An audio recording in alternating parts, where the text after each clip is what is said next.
Il est souvent dit que les rencontres se font par hasard, comme celle de Ruth glanant dans le champ de Boaz. Pourtant, ce sermon déconstruit l'illusion de la chance pour affirmer une vérité spirituelle retentissante. Rien n'arrive au hasard. Explorez comment Dieu orchestre les moindres détails de votre vie, douleur, erreur, déception et destinée, et pourquoi abandonner ce qui part est nécessaire pour embrasser le plan divin, même lorsque celui-ci défie la logique et le temps. Le livre de Ruth, chapitre 2, versets 1 à 5. Naomi avait un parent de son mari. C'était un homme puissant et riche, de la famille d'Elimelech, et qui se nommait Boaz.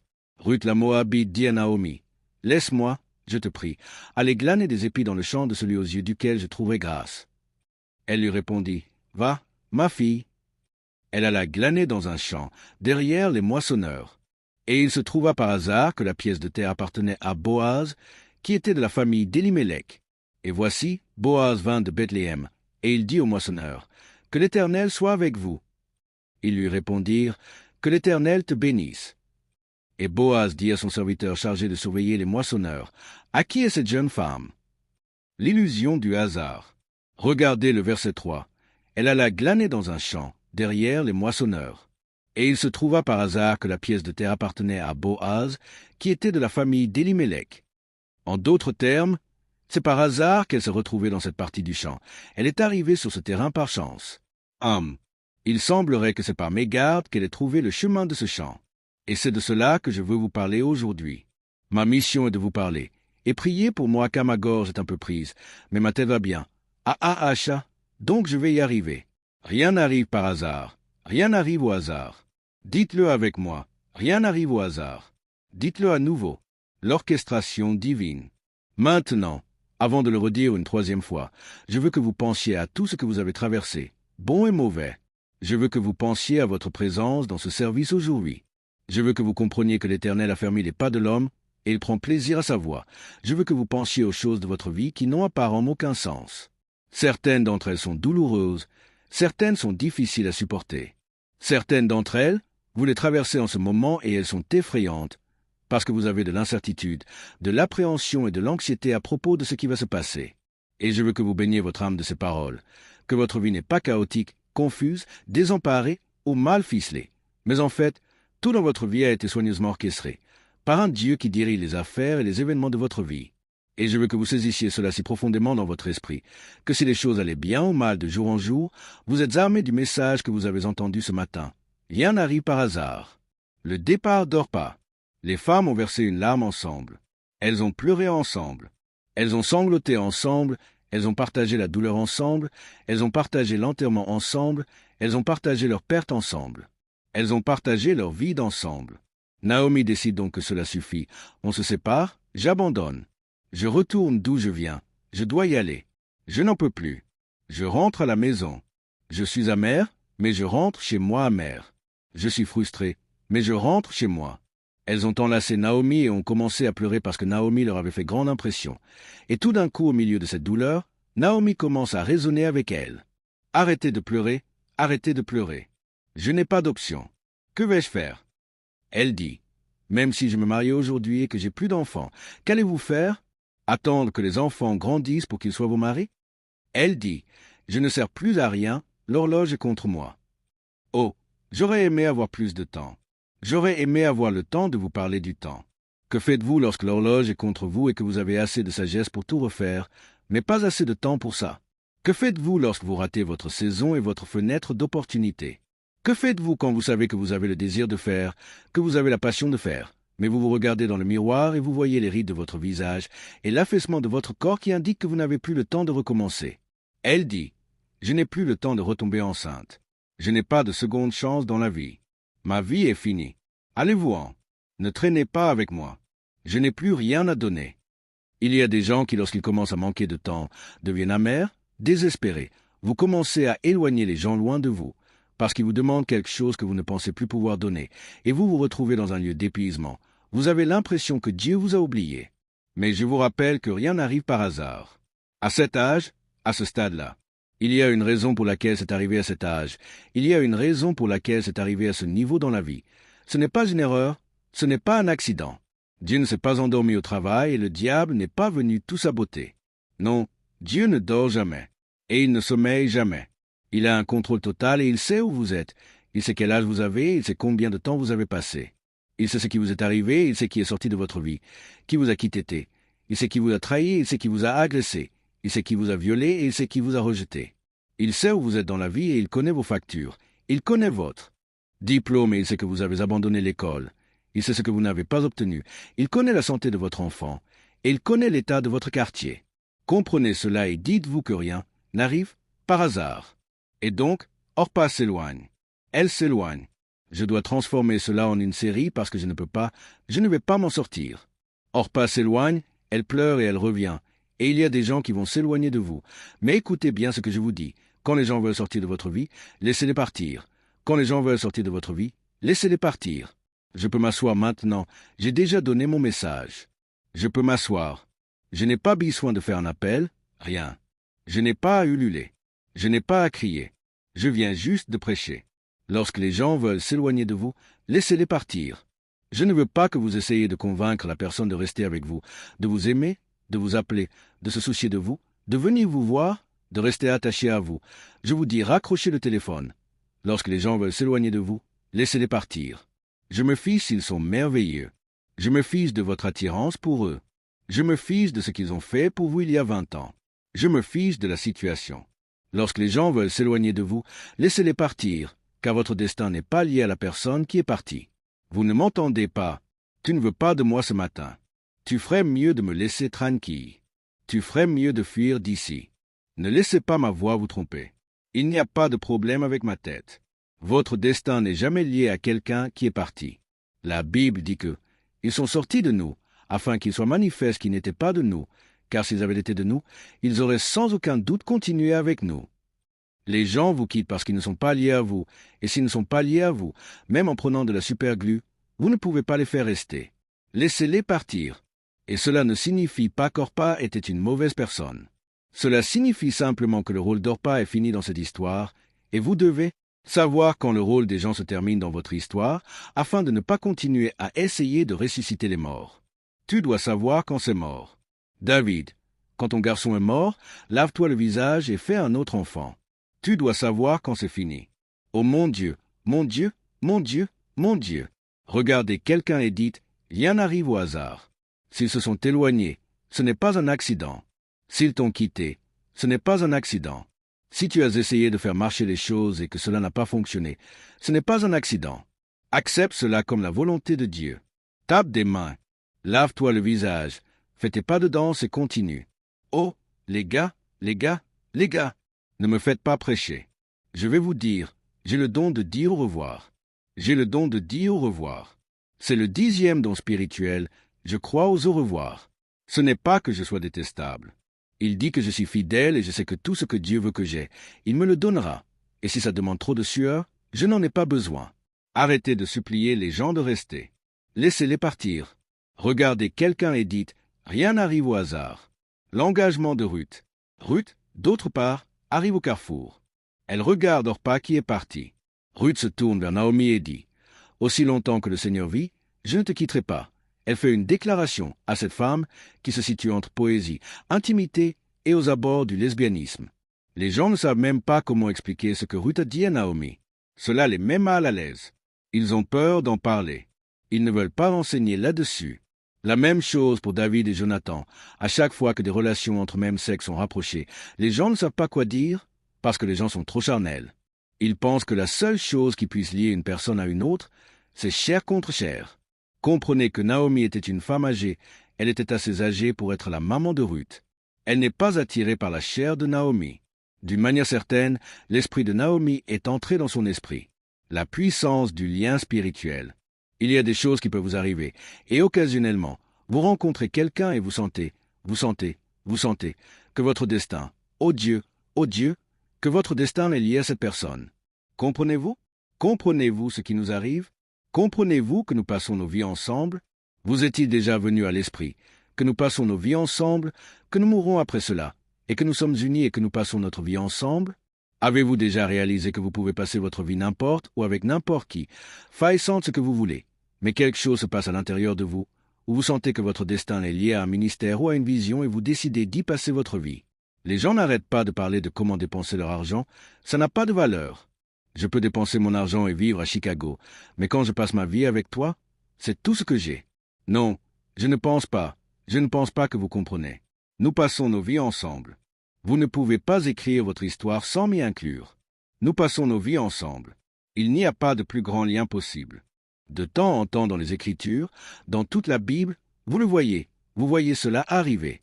Des gens qui ne sont même pas liés par le sang passent leur vie ensemble dans la connexion la plus intime possible, et les théologiens, les érudits, les prédicateurs trébuchent sur ce sujet parce qu'ils ne savent pas comment en parler, parce qu'ils ne comprennent pas le pouvoir de ce lien.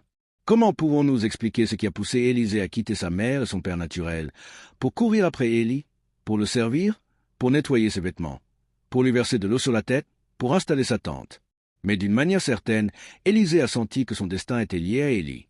Comment pouvons-nous expliquer Timothée, qui s'éloigne de tout ce qu'il possède pour passer du temps sous la fenêtre extérieure d'une prison, alors qu'un vieil homme s'apprête à être décapité, il épie par la fenêtre et lui tend des livres et des couvertures, il le sert. Ce jeune homme a compris que je ne serai jamais ce que je suis censé être sans toi dans ma vie. Entendez-vous ce que je dis? Il y a quelque chose dans votre façon de parler. Ça me nourrit. Il y a quelque chose dans la façon dont tu parles qui me change, il y a quelque chose dans ton esprit qui me motive, et je ne serai jamais complet sans toi, et je ne t'ai pas rencontré par accident. Je ne suis pas tombé sur toi par hasard. Cela ne s'est pas simplement produit comme ça. Il y a une raison pour laquelle je suis ici. J'en ai tellement ras-le-bol de parler à des gens qui pensent que les choses arrivent d'elles-mêmes. Je suppose que j'irai à l'église. Je suppose que je vais être sauvé. Je suppose que je déménagerai pour aller à Chicago. Je suppose que je déménagerai pour aller à Dallas. Ça ne se passe pas comme ça. L'Éternel a fermé les pas de l'homme, vos pas sont affermis. Si vous n'aviez pas reçu l'appel téléphonique que vous avez reçu, au moment où vous l'avez reçu et de la manière dont vous l'avez reçu, vous ne seriez même pas ici en ce moment.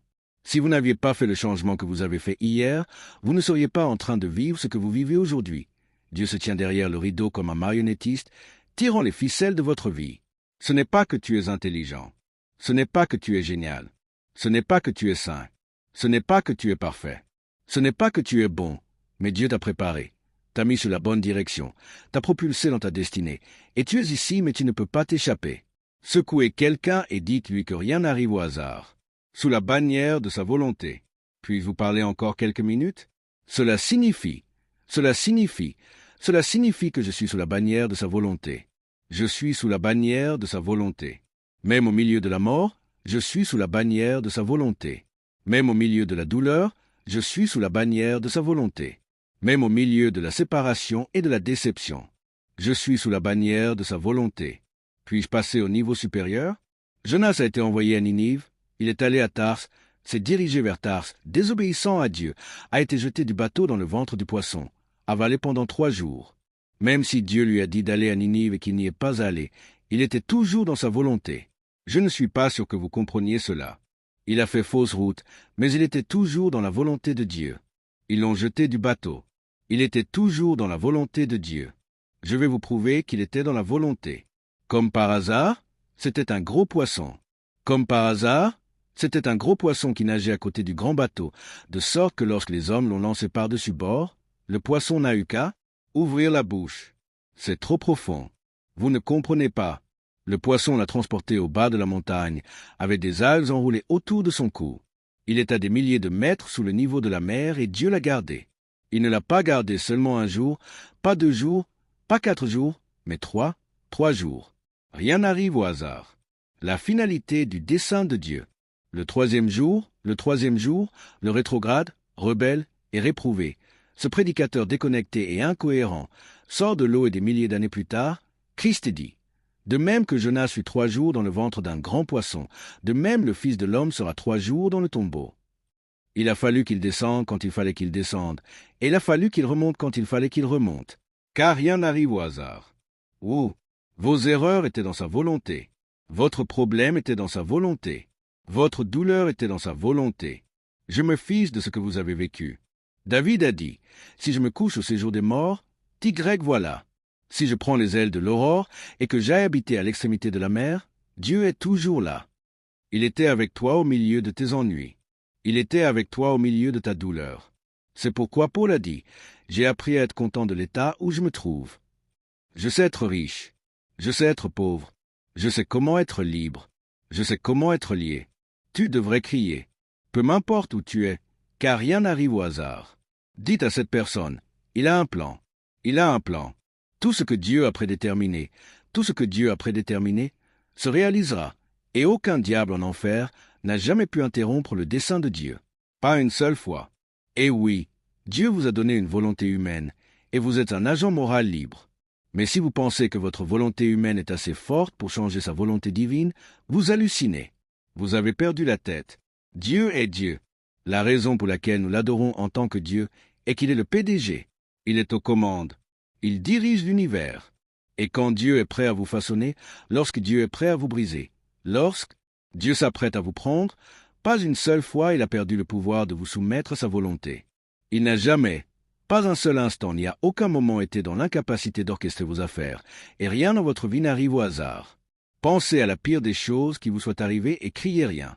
Pensez à la chose la plus gênante qui vous soit arrivée et criez rien. Pensez à la chose la plus appauvrissante financièrement qui vous soit arrivée et criez rien. Pensez au pire scandale que vous ayez vécu dans votre vie et criez rien.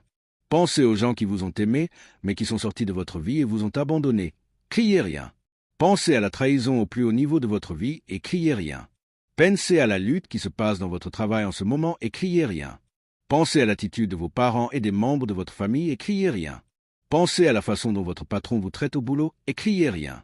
Pensez à ce désaccord entre vous et vos enfants et criez rien. Pensez à votre vie passée de péché, votre prostitution, votre indécence morale, votre attitude, votre dysfonction et criez rien. Criez rien. Laissez le diable vous entendre dire rien. Le diable croira qu'il a gagné si vous ne criez pas rien. Le diable pensera qu'il est aux commandes si vous ne criez pas rien. Il pensera qu'il a gagné, donc vous devez crier rien. Au milieu de l'enfer et de grandes eaux, criez rien. Au milieu de la douleur et du désespoir, criez rien. Quand votre emprunt vous est refusé, criez rien. Quand on vous expulse de votre maison, criez rien. Quand votre petit ami rencontre quelqu'un d'autre, criez rien. Rien, rien, rien, rien. Oh, je dois m'arrêter. Si je ne m'arrête pas maintenant, je ne pourrai plus m'arrêter. Rien, rien, rien. Rien n'arrive au hasard dans votre vie. Rien n'arrive au hasard dans votre vie. Rien n'arrive au hasard dans ta vie. Le diable ne s'est pas déchaîné dans ta vie. Il ne t'a pas détruit. Il ne t'a pas démoli. Ta vie n'est pas finie. Tu n'es pas trop vieux. Ce n'est pas trop tard. Dieu connaît tes limites. Le miracle de l'allaitement. Par crainte de ne pas finir mon message, je vais dire qu'avant la fin de l'histoire, Dieu fait sortir du lait d'un vieux sein flétri. Ruth a finalement eu son bébé, mais Naomi l'a allaité. Une vieille femme qui a passé l'âge d'être ménopausée n'est pas censée produire du lait. Le lait coule de sa poitrine. Quand Dieu se prépare à vous donner quelque chose, peu importe l'heure tardive de la chose. Je me fiche de ton âge, je m'en fiche si cela doit enfreindre toutes les règles biologiques que vous avez lues. Je me fiche si personne ne peut l'expliquer. Dieu utilisera votre mamelon asséché et ridé pour en faire jaillir du lait. Mon Dieu, entendez-vous ce que je vous prêche aujourd'hui? Je sens la gloire dans ce lieu. Certains d'entre vous, quand le diable pensait que vous ne le feriez plus jamais, Dieu fait jaillir du lait de vos seins. Je vous le dis, ce n'est pas fini tant que Dieu ne le dit pas. Dites-moi, que fait-elle à allaiter un bébé lorsque même une jeune femme ne peut pas en allaiter un si elle ne l'a pas enfanté? Elle n'a pas accouché, donc son corps n'est même pas censé avoir de montée de lait, et elle est trop vieille, même si elle avait accouché. Mais, Dieu, c'est pourquoi Dieu ne veut pas entendre vos excuses, car vos excuses pour ne pas faire sa volonté sont basées sur votre compréhension. Mais Dieu va faire des choses dans votre vie que vous ne comprenez pas. Donc, cela rend votre liste d'excuses stupide, parce que vous faites des excuses en fonction de ce que vous avez vu se produire auparavant, de ce que vous avez vu arriver auparavant. Mais rien n'arrive au hasard. Dieu va faire quelque chose pour quelqu'un dans cette pièce, et vous n'avez rien vu arriver de ce genre auparavant dans votre vie. Vous ne l'avez jamais vu le faire pour quelqu'un d'autre. Vous n'avez même jamais entendu parler d'une telle chose. Vous ne pouvez pas expliquer comment il l'aura fait, mais Dieu va le réaliser. Appel et conclusion. Nous aimerions vous donner l'opportunité de faire de Jésus le Seigneur de votre vie. Voulez-vous bien prier avec moi? Dites, Seigneur Jésus, je me repens de mes péchés. Viens dans mon cœur, je fais de toi mon Seigneur et Sauveur. Les amis, si vous avez fait cette simple prière, nous croyons que vous êtes nés de nouveau. Allez dans une bonne église qui est basée sur la Bible. Donnez à Dieu la première place. Nous espérons de tout cœur que ce message changera votre vie. N'oubliez pas de le partager pour qu'il en change bien d'autres. Merci de nous soutenir en vous abonnant à notre chaîne et que Dieu vous bénisse.